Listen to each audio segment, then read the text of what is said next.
Hi everyone. Tamil Nadu trek மூலமாக நாங்கள் வந்து இந்த கரிக்கியூரில் இருக்கக்கூடிய இந்த பாறை ஓவியங்களை பார்க்கறதுக்கு நாங்கள் வந்திருக்கோம். ஸோ எங்களோட டெஸ்டினேஷன் நாங்கள் வந்து சேர்ந்துட்டோம்.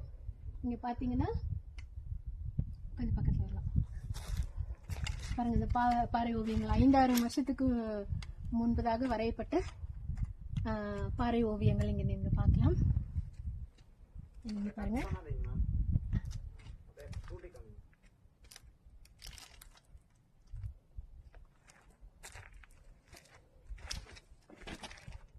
என்ன தெரியுது பாருங்க.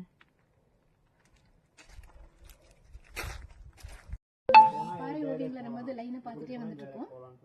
இதுல நீங்க இங்க பாத்தீங்கன்னா இதுல நம்ம வந்து ஒரு ஸ்டோரியே சொல்லலாம். ஸோ அந்த காலத்துல வந்து இங்க இந்த பழங்குடி மக்கள் வந்து ஆடு மாடு மேய்த்தல் தொழிலை தான் அவங்க வந்து செஞ்சுட்டு இருந்தாங்க.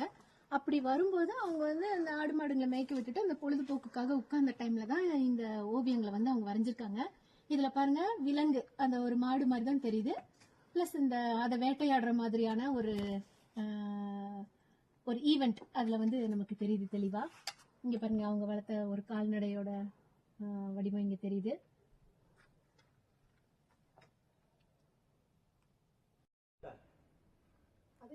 இங்கே பாருங்க, நண்பர்களோடு இருந்த மாதிரி, அப்புறம் அவங்களுடைய கால்நடைகள் வேட்டையாடுறது, அந்த நிகழ்வுகள் எல்லாமே இங்க பாருங்க எவ்வளவு நேர்த்தியா வந்து வரைஞ்சிருக்காங்க. இந்த பாறை ஓவியங்கள் எல்லாம் 5000 வருஷத்துக்கு மேற்பட்டதுன்னு நம்ம சொல்றோம். இது வந்து எந்த ஒரு கெமிக்கலும் யூஸ் படல. ஸோ இது எல்லாமே நேச்சுரல் டை. அது வந்து அந்த காலத்துல ஃபாரஸ்ட் ஃபயர் எல்லாம் ஆயிருக்கலாம்.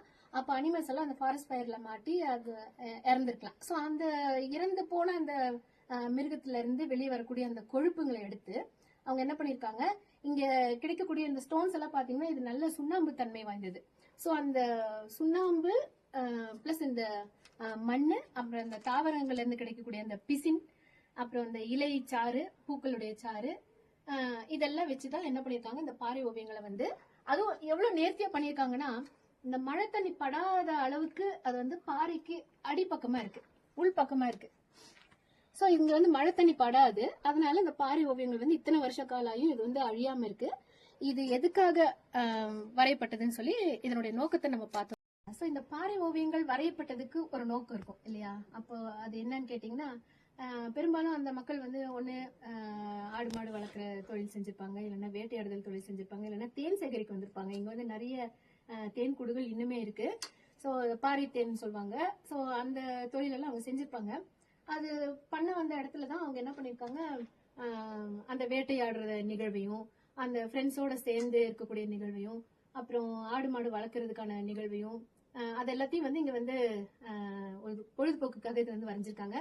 எல்லாத்துக்கும் மேல அடுத்த தலைமுறைக்கு இதை வந்து கொண்டு போய் சேர்க்கணும் அப்படிங்கிற ஒரு கருத்தும் இருக்கலாம். ஏன்னா அந்த மழை தண்ணி உள்ள அதை வந்து சேதப்படுத்தாத அளவுக்கு இது பாறைக்கு அடிப்பக்கமா இந்த பாறை ஓவியங்கள் வரையப்பட்டிருக்கு.